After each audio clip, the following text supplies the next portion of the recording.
Halo sobat belajar otodidak, kembali lagi bersama channel Belajar Otodidak. Kita akan belajar banyak hal secara mandiri dan gratis. Oke, seperti janjiku padamu, kita akan ngebahas, dan pada video kali ini kita akan ngebedah tentang psikotes terkait verbal ya. Dan tujuan tes psikotes ini tidak hanya untuk tes kerja, bisa juga untuk misalnya sobat untuk penjurusan yang masih sekolah, atau bisa juga untuk tes masuk perguruan tinggi, dan bahkan ada untuk tes PNS gitu. Biasanya disebutnya TPA, tes potensi akademik. Dan yang perlu diketahui adalah tes kemampuan verbal ini meliputi sinonim, antonim, analogi, dan korelasi makna. Tujuannya adalah untuk mengetahui kemampuan sobat dalam menghadapi suatu kondisi. Selain itu juga berfungsi untuk menilai seberapa jauh kita dapat memahami sebab akibat dari suatu permasalahan. Oke, langsung saja di poin yang pertama, kita akan masuk dalam tes verbal di sesi persamaan kata ataupun sinonim. Ya, kenapa ini gambarnya opa ya? Artinya persamaan, sama-sama mirip gitu ya. Oke. Dan yang perlu dipersiapkan nanti sobat sekalian bisa mempersiapkan jawabannya, karena kita akan bahas satu persatu soalnya. Oke. Soal yang pertama untuk sinonim. Yang pertama ada kuliner. Lalu pilihannya ada mantap, jalan-jalan, santai, masakan, dan enak. Kira-kira jawabannya apa? Masih muda ya. Jelas jawabannya adalah masakan. Oke. Soal yang selanjutnya, soal sinonim yang kedua. Pertama ada ekstensi ya. Perluasan, penggabungan, pendidikan, kelembagaan, dan keberadaan. Ya, kira-kira menurut sobat yang mana? Jawabannya adalah perluasan ya. Oke, yang selanjutnya adalah soal nomor 3, tentatif ya. Pilihannya ada pasti, belum pasti, niscaya, kekal, andai. Nah, sebenarnya bisa kita telusur ya, bahwa ada pasti, belum pasti. Pasti kemungkinannya antara A dan B ya. Jadi bisa A, bisa B, kita bisa mengeliminasi atau mengabaikan pilihan C, D, atau E ya. Tapi ternyata jawabannya adalah belum pasti ya. Misalnya ada yang bilang ya udah nanti jadwalnya tentatif aja, artinya karena belum pasti. Oke, soal yang keempat, kontemporer ya. Pilihannya ada aneh, kuno, pada masa kini, abstrak, tidak beraturan ya. Sebenarnya kalau ngelihat untuk tipsnya adalah abstrak dan tidak beraturan ini sama, satu makna. Kalau saya tebak artinya nggak mungkin dalam dalam jawaban ada dua pilihan yang benar. Jadi D sama E nggak mungkin. Aneh dan kuno ini sama-sama zaman dahulu. Jadi kalau untuk menembaknya, jawaban yang benar adalah C, pada masa kini. Oke ya. Jadi gitu tipsnya. Yang selanjutnya kita coba lagi. Ada rabat, jerah, keuntungan, potongan, pembayaran, tambahan upah. Nah, kalau soal ini jelas kita harus mengetahui ataupun mengkoleksi banyak kata ya, karena memang kemampuannya adalah kemampuan perbendaharaan kata kita harus cukup banyak. Kalau nggak bisa, jelas kalau untuk soal model seperti ini kita nggak bisa menebak. Jadi untuk rabat itu potongan. Jadi saran untuk persamaan kata ini kita perbanyak sebanyak mungkin perbendaharaan kata dengan cara mencoba mengkoleksi soal-soal. Jadi tidak harus menghafal kata, tapi kita mencoba soal lalu dihafalkan. Tips untuk menjawab psikotes verbal di bagian sinonim ini adalah kita harus menghafal ya. Jadi yang dihafal bukan setumpuk kamus lalu kita hafal, tapi adalah mencoba menjawab soal-soal lalu kita memiliki kunci jawabannya lalu kita cocokkan, dan itulah yang perlu kita hafal. Oke, yang selanjutnya adalah ini ada black and white ya, jadi lawan kata ya. Ini ada orang yang beruntung, sama-sama beruntung ya sebenarnya. Oke, atau yang kita sebut antonim. Nah, soal pada antonim sebenarnya bisa kita analisa ataupun kita pelajari. Misalnya ada pertanyaan remisi, terus pengurangan, penambahan, penetapan, pembetulan, perubahan. Nah, kira-kira jawabannya adalah, langkah untuk menjawab antonim adalah kita harus mengetahui terlebih dahulu arti dari remisi. Remisi adalah pengurangan masa hukuman. Lawan katanya adalah kalau kurang, berarti penambahan ya. Nah, sebenarnya bisa kita pelajari bahwa pembetulan dan perubahan ini satu kata ya, satu makna. Berarti artinya nggak mungkin. Berarti kita udah sudah menghilangkan dua opsi, lalu antara pengurangan dan penambahan ini berarti makna yang terbalik. Berarti artinya ya kita tinggal memilih saja mana yang cocok dari lawan kata remisi. Oke, kita coba lagi. Untuk soal yang kedua, ada ambigu, tidak jelas, terang, samar-samar, kabur, dan kacau. Nah, ini ada tips untuk antonim. Sebenarnya dari A, B, C sampai E itu ada makna yang positif ya. Andai kan kita tidak mengetahui arti dari ambigu, tidak jelas, samar-samar, kabur, kacau, itu sama-sama artinya negatif. Yang artinya positif adalah terang. Jadi jawabannya adalah terang, B ya. Jadi untuk tips di antonim ini adalah, atau lawan kata, kita tinggal memilih saja mana yang paling mencolok pengertiannya. Biasanya itu adalah jawabannya. Oke, soal yang ketiga ada mufakat. Pilihannya kompromi, berunding, musyawarah, menerima dengan syarat. Kira-kira jawabannya apa? Ya, tidak setuju. Kompromi masih kaitannya dengan mufakat, berunding, musyawarah, menerima dengan syarat. Ya, artinya tetap menerima. Kalau tidak setuju itu ya memang lawan katanya. Oke, yang keempat nomaden ya, menetap, mapan, sesuai norma, posisi, reposisi. Jawabannya apa? Ya, jawabannya adalah menetap. Oke, yang kelima mandiri. Kira-kira lawannya apa?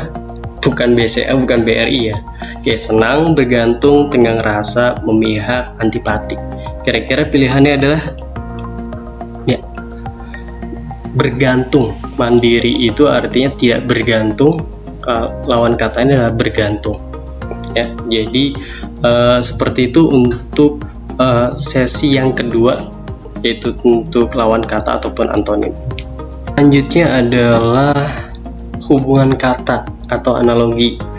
Untuk tes analogi ini untuk menguji kemampuan analogi verbal, yaitu kemampuan memahami hubungan kata atau menarik makna dan mengetahui fungsinya. Jadi nanti cara penyelesaiannya seperti yang tertera pada gambar. Kata satu akan digabungkan dengan kata ketiga, lalu kata kedua akan dihubungkan dengan kata keempat. Oke, persiapan kita untuk langsung ke contoh soalnya. Yang pertama, soal analogi yang pertama, knot, kecepatan ya. Jadi seperti yang tadi, ini ke sini, kecepatan akan ke sini ya. Di sini ada meter, panjang, pohon buah, pipa asap, kapal pelabuhan, area dalam. Yang perlu kita pahami saat di analogi, kita harus mengetahui terlebih dahulu. Oke, sambil berpikir kira-kira jawabannya apa, nanti saya jelaskan ya. Jawabannya adalah A, meter panjang. Kenapa? Karena knot ya, kita bilang knot itu satuan dari kecepatan ya, lalu meter adalah satuan dari panjang ya. Jadi ini perlu pengetahuan. Oke. Lalu soal yang kedua adalah panggung aktor. Lalu pilihannya ada perpustakaan, keamanan polisi, ring petinju, musik konduktor, bengkel motor. Kira-kira jawabannya apa? Ya, oke. Jawabannya adalah ring petinju, karena panggung adalah arena untuk si aktor. Berarti kita harus memilih ring, ya. Itu arenanya untuk si petinju. Oke ya. Jadi seperti itu. Analogi yang ketiga, tablet obat. Pilihannya adalah pasir batu, kayu lemari, koin logam, emas cincin, kertas buku. Kira-kira jawabannya apa? Ya, jawabannya adalah C, koin logam. Penjelasannya apa? Penjelasannya adalah tablet itu adalah salah satu bentuk obat, ya. Lalu koin bagian ataupun salah satu jenisnya adalah logam, ya. Oke, untuk analogi yang keempat, kuman penyakit. Lalu pilihannya ada ayam, telur, ayah anak, dokter obat, kapur guru, api kebakaran. Kira-kira jawabannya apa? Jawabannya adalah E, api kebakaran. Loh, kenapa? Karena kita harus berpikir sebab akibat. Karena kita ada kuman akan mendapatkan penyakit. Karena ada api akan kebakaran, ya. Bukan ayam akan bertelur bukan. Jadi sebab akibat. Oke, lalu soal yang kelima, kulit raba. Oke, pilihannya A sampai E. Lalu kira-kira jawabannya apa? Jawabannya adalah D. Ini hubungan keterkaitan indera, ya, panca indera dengan fungsinya. Kulit untuk meraba, telinga untuk mendengar. Ya, jadi analogi kurang lebih seperti itu cara pemecahannya. Tipe psikotes verbal yang keempat adalah tentang acakata ataupun puzzle. Ini cukup rumit, tapi tetap nanti kita akan share gimana tahap-tahap pengerjaannya. Oke, kita langsung lihat di contohnya dan siap-siap menjawab juga. Soal yang pertama, kaki dalam titik-titik lalu kanan. Pilihannya ada tangan, alas, kiri, langit, gajah. Nah, yang harus kita lakukan adalah hubungan dari kata yang di sebelah kiri dalam kurung dan kanan ini disatukan dengan satu kata, bisa nyambung ke kiri ataupun ke kanan. Kira-kira jawabannya apa? Ya, jawabannya adalah tangan. Jadi ada kaki tangan ataupun tangan kanan. Jadi kiri ke kanan semuanya bisa nyambung. Ya, mudah ya. Tapi catatannya kita harus mengetahui terlebih dahulu istilah-istilahnya. Oke, yang selanjutnya soal nomor 2, tangan titik-titik tua. Ada kanan, kiri, besi, panjang, Tuhan. Kira-kira jawabannya apa? Ya, jawabannya adalah besi. Karena ada istilah tangan besi, besi tua. Nggak ada tangan kanan, mungkin ada, tapi kanan tua itu agak nggak nyambung, ya. Oke, selanjutnya soal nomor 3, kutu titik-titik harian. Ya, ada kanan, kiri, besi, panjang, buku. Ini mudah ya, kutu buku, buku harian. Nah, ini soal yang nomor 4 cukup butuh perhatian dan pemahaman yang lebih terlelap. Lalu, jadi, oke, saya keluarkan terlebih dahulu contoh-contohnya. Di sini ada terlelap, lalu di sini ranjang, menghasilkan kata latar. Di sini ada melotot, di sebelah kanan monitor. Kira-kira menjadi kata apa? Ada tomar, lotor, lotom, tonom, tomom. Ini jelas kalau kita tidak pernah ataupun tidak memahami akan kesulitan.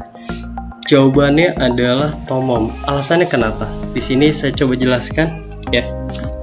Kita harus melihat dulu kenapa kata latar ini bisa dihasilkan. Ternyata ada la, ada t, ada ra, menjadi latar. Jadi urutannya bebas, lalu menjadi kata latar. Nah, Lalu yang harus kita pahami lagi adalah kita ambil kata la, ya. Jadi setelah satu kata terakhir sebelum kata pertama kita ambil, lalu dilanjutkan dengan kata pertama. Jadi lat, setelah itu dilanjutkan kembali dengan dua huruf. Maaf ya, tadi saya bilang kata ganti huruf ya. Dilanjutkan dengan dua huruf pertama di kata yang sebelah kanan, tapi dibalik. Jadi setelah la tambah t, lat, ra, dibalik ar, jadi latar. Nah, lalu yang melotot dan monitor berarti sama, kita ambil to, lalu tom, jangan tomo tapi tomom, seperti ar yang tadi, tomom ya. Coba perhatikan, kalau misalnya masih bingung bisa di screenshot dan pelajari gimana cara penyelesaiannya ya. Oke, coba kita latihan lagi dengan soal nomor 5. Kira-kira jawabannya apa? Dari dunia boneka menjadi Dabon. Sebenarnya ini mudah kalau menurut saya ya. DA Bon. Berarti harusnya adalah ya. Jawabannya adalah C. Kenapa? Di sini. Ya. DA Bon. U ya, SU ya, kan seperti ini. DA SU su ter ya. Jadi huruf awal huruf akhir kita satukan lalu ter. Nah, jadi untuk puzzle ini nggak ada rumusnya. Rumusnya adalah tergantung permintaan dicontoh, lalu kita samakan persis ritme ataupun polanya ya. Kurang lebih seperti itu. Semoga sobat sekalian bisa memahami dan lulus di tes uji kompetensi ataupun psikotes verbal ini dan dinyatakan diterima ataupun lolos seleksi. Terima kasih, itu saja. Tetap semangat dan